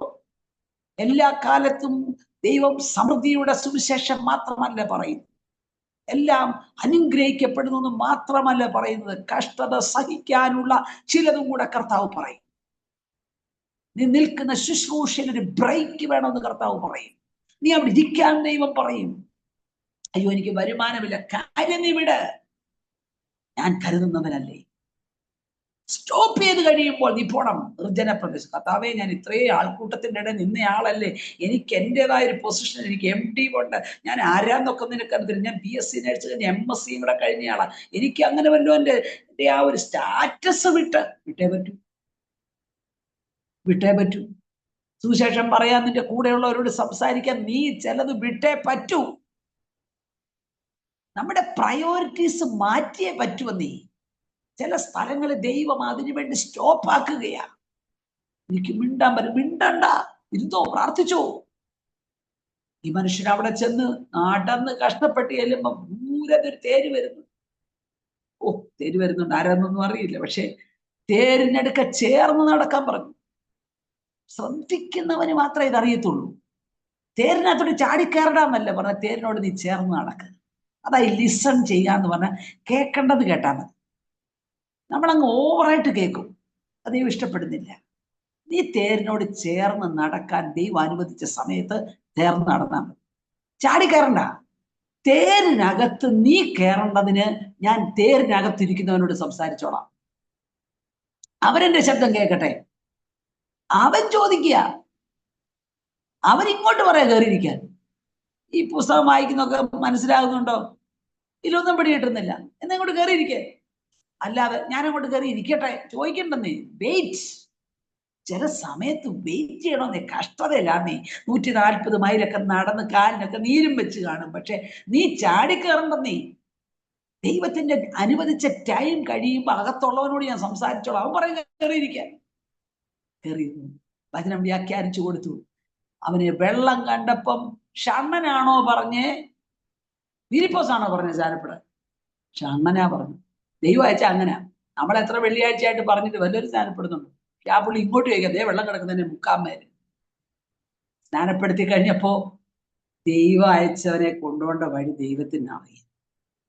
ഇവൻ വന്നത് തേരില്ല. എനിക്ക് അസ്തോദിലേക്ക് പോകണം, ഒരു ലിഫ്റ്റ് തരാമോ എന്ന് ചോദിക്കാൻ ദൈവം അനുവദിച്ചില്ല. ആഫ്രിക്കയുടെ ഒന്നാമത്തെ അപ്പോസ്തലനെ നിന്റെ കൈ കൊണ്ട് സ്നാനപ്പെടുത്താൻ വേണ്ടിയാണ് ഈ സ്റ്റോപ്പ് പറഞ്ഞ് കൊണ്ടുപോയെന്ന് നിനക്ക് മനസ്സിലാകുന്നു. നൂറ്റാണ്ടുകൾക്കപ്പുറം എത്യോപ്യ മുഴുവൻ സുവിശേഷീകരിക്കുവാൻ ദൈവം ഉപയോഗിച്ച ദൈവമനുഷ്യനെ പ്രിപ്പയർ ചെയ്യാൻ ഒരു മനുഷ്യൻ സ്റ്റോപ്പായപ്പോൾ അവന് പകരം ഒരു കാര്യം നമ്മളെ കൊണ്ട് നടക്കുന്നില്ലെന്നൊക്കെ തോന്നുമ്പോൾ ഓർക്കുക, ചില ഉന്നതന്മാരെ സുവിശേഷത്തിന്റെ വ്യാപ്തിയിലേക്ക് കൊണ്ടുവരാൻ എന്നെയും നിങ്ങളെയും ആ ദിനങ്ങളിൽ ദൈവം നിർത്തട്ടെ. പൗലോസിനെ സ്റ്റോപ്പാക്കിയത് കാരാഗ്രഹത്തിൽ. ഇന്ന് വായിക്കുന്ന ലേഖനങ്ങൾ 2024 തലമുറയ്ക്ക് വായിക്കത്തക്കവണ്ണം എഴുതി വെക്കാൻ പൗലോസിനെ ദൈവം സ്റ്റോപ്പാക്കി. നമ്മെ ദൈവം സ്റ്റോപ്പാക്കുന്നെങ്കിൽ നമ്മുടെ തലമുറയെ ക്രിസ്തുവിങ്കലേക്ക് നേടാനുള്ള ചിലത് ഗെയിൻ ചെയ്യണം. ഗെയിൻ ചെയ്യണമെങ്കിൽ പെയിൻ ഉണ്ടാകും. പെയിൻ ഇല്ലാതെ ഗെയിൻ. ഇന്ന് ഈ സന്ദേശം ഞാനിവിടെ അവസാനിപ്പിക്കുമ്പോൾ ഒരു ചോദ്യം: എത്ര പേർ സ്റ്റോപ്പാകാൻ തയ്യാറാണ്? സ്റ്റോപ്പാകുമ്പോൾ പിറുപിറുക്കാതിരിക്കാൻ തയ്യാറാണ്. ചില ദൈവശബ്ദങ്ങൾ ശ്രദ്ധിച്ച് പ്രൊസീഡ് ചെയ്യാൻ ദൈവം അനുവദിക്കണം. കഴിഞ്ഞ ചില നാളുകളായി സ്റ്റോപ്പായിരിക്കുന്ന ആരൊക്കെയോ എന്നെ ശ്രദ്ധിച്ചു. എന്തുകൊണ്ടാ കർത്താവ് എനിക്ക് മാത്രം ഇങ്ങനെയുള്ള അനുഭവം? ചോദിച്ചു മടുത്തില്ലേ? ദൈവാത്മാവിന് പറയാനുള്ള സന്ദേശം നിന്നെ സ്റ്റോപ്പാക്കിയത് നിന്നെ മുൻപോട്ട് പ്രൊസീഡ് ചെയ്യിക്കാൻ. അതുകൊണ്ട് ഇന്ന് എനിക്ക് നിങ്ങളോട് പറയാനുള്ള ദൂത്, നിങ്ങൾ സ്റ്റോപ്പായിരുന്നെങ്കിൽ പ്രൊസീഡ്.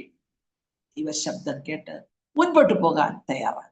ഒരു കാര്യം കൂടെ, സെല എന്ന വാക്ക് എത്ര പ്രാവശ്യം ബൈബിളിലുണ്ടെന്ന് കണ്ടുപിടിച്ച് ദൈവത്തെ സ്തുതിക്കുക. നിങ്ങൾ എനിക്ക് അയച്ചു തന്ന സമ്മാനം തരാറുണ്ട്, പക്ഷെ അതിനിപ്പോ പറയുന്നില്ല. കണ്ടുപിടിക്കുക എത്ര പ്രാവശ്യം സെല എന്ന വാക്ക്. ഗൂഗിളിലോട്ട് സെർച്ച് ചെയ്താൽ ഇപ്പൊ കിട്ടും. അങ്ങനെ കണ്ടുപിടിച്ച് പറയാം. ഏതോ ദിവസം ഒന്ന് കയ്യിലോടൊന്ന് പോട്ടെ, ആ ഗിൽറ്റൊക്കെ ചിലതൊന്ന് പൊളിഞ്ഞു വരട്ടെ. ഒന്ന് കണ്ടുപിടിച്ച് എവിടെയൊക്കെ സെല ഉണ്ടെന്ന് കണ്ടുപിടിച്ച് ആത്മീയ വർധന പ്രാപിക്കുക. കർത്താവ് നിങ്ങളെ അനുഗ്രഹിക്കട്ടെ. സെല. ചില വിഷയങ്ങളിൽ സ്റ്റോപ്പായെങ്കിൽ ദൈവശബ്ദം കേൾക്കുക, പ്രൊസീഡ് ചെയ്യുക. ദൈവം നിങ്ങളെ തലമുറയിൽ ഉപയോഗിക്കും. അനുഗ്രഹിക്കപ്പെട്ട ദൈവദാസിമാരെ, നിങ്ങളുടെ ശുശ്രൂഷകൾ, നിങ്ങളുടെ ക്രിസ്തീയ ജീവിതം എല്ലാം ദൈവം അനുഗ്രഹിക്കട്ടെ. നിങ്ങൾ എനിക്ക് തന്ന അവസരത്തിന് നന്ദി. എല്ലാ പ്രിയമുള്ളവർക്കും നന്ദി. Thank you. God bless you. നിങ്ങളുടെ പ്രാർത്ഥനയിൽ ഞങ്ങളെ ഓർക്കണം. നാട്ടിൽ വരുമ്പോൾ ഉള്ളവരാണെങ്കിൽ വിളിക്കണം. എയർപോർട്ടിനടുത്ത ഞങ്ങൾ കൊണ്ടുവരാം. നല്ല ബ്രേക്ക്ഫാസ്റ്റ് തരാം. വന്നാൽ സന്തോഷം. പ്രാർത്ഥനയിൽ ഓർക്കുക. Thank you. God bless.